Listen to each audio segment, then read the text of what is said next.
નમસ્કાર મિત્રો, vision help YouTube ચેનલમાં તમારું સ્વાગત છે।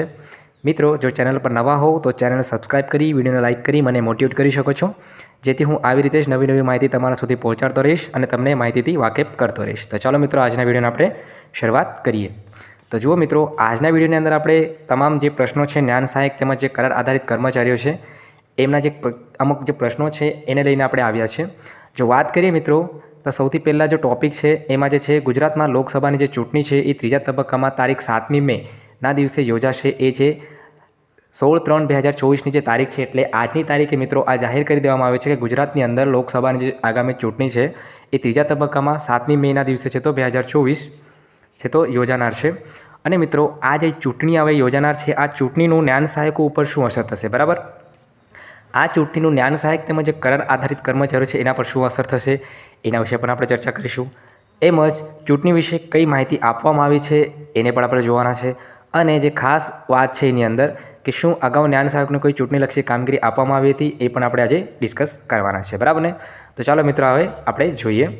તો મિત્રો, તમે અહીં જોઈ શકો છો સ્ક્રીન પર એક પરિપત્ર છે, એ ઓફિશિયલ ઠરાવ જે છે વાત કરીએ 20/2/2024ના દિવસે છે તો ગુજરાત સરકાર દ્વારા છે તો બહાર પાડવામાં આવ્યો હતો office of the chief electoral officer દ્વારા। એની અંદર જે મિત્રો આ જે પત્ર જે છે ઠરાવ તમામ જિલ્લા ચૂંટણી અધિકારી શ્રી હતા એમણે છે તો મોકલવામાં આવ્યા હતા, જે ગુજરાતના જે અમુક જિલ્લાઓ છે એમને લાગુ પડે છે। એની અંદર આપણે વાત કરી હતી અગાઉ, એના પર પણ એક વિડીયો બનાવ્યો છે, એની અંદર આપણે વાત કરી હતી કે લોકસભાની જે ચૂંટણી છે 2024ની એના અંદર જે જ્ઞાન સહાયક તથા જે કર્મચારી જે છે કોન્ટ્રાક્ટ બેઝ એમને જે છે એમનો જે ડેટા જે છે ડેટાબેઝની અંદર એન્ટ્રી કરવામાં છે તો આ ડેટા મંગાવવામાં આવ્યો હતો, બરાબર ને મિત્રો? એનાથી આપણે છે તો એક વાત ચોક્કસ થઈ ગઈ હતી કે આ જે જ્ઞાન સહાયકો તેમજ કરાર આધારિત કર્મચારીઓ છે એમનો ઉપયોગ જે છે લોકસભાની જે આગામી ચૂંટણી આવનાર છે આ ચૂંટણીમાં આમનો ઉપયોગ કરવાના છે એ નક્કી થઈ ગયું હતું, બરાબર ને? પરંતુ મિત્રો, આજે જે છે આ લોકસભાની ચૂંટણીને લઈને એક મહત્ત્વનો નિર્ણય કરવામાં આવ્યો છે, તેમજ આની અંદર જે અમુક સૂચનાઓ બહાર પાડવામાં આવ્યા છે કેન્દ્ર સરકાર દ્વારા, એ સૂચનાઓને આપણે વિગતવાર જોવાના છે। અને એની અંદર શું સૂચના બહાર પાડવામાં આવી છે કે જેને લઈને હું આ વિડીયો તમારા સુધી લઈ આવ્યો છું એને આપણે જોવાના છે, બરાબર ને? તો જુઓ મિત્રો, તમે અહીં સ્ક્રીન પર જોઈ શકો છો, આ સ્ક્રીન પર આ રાજીવ કુમાર છે, એ ચીફ ઇલેક્શન કમિશનર છે આપણા ભારતના। તો એમના દ્વારા જે લોકસભાની જે આગામી ચૂંટણી છે આવનાર છે એની અંદર કેટલીક સૂચનાઓ જે છે બહાર પાડવામાં આવી છે, જેની અંદર આ જે ગોળ કરેલો છે ને મિત્રો, આ રાઉન્ડ હાઇલાઇટેડ કરેલું છું રેડ કલરથી, એની અંદર એક મુદ્દો છે એને હું તમને કહેવા માંગીશ।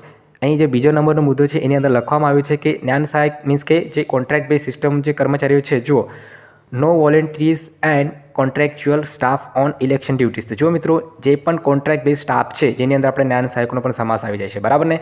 એમનો ઉપયોગ ઇલેક્શન ડ્યુટીઝની અંદર કરવામાં નહીં આવે એવી સૂચના બહાર પાડવામાં આવી છે, બરાબર ને, આજના દિવસે।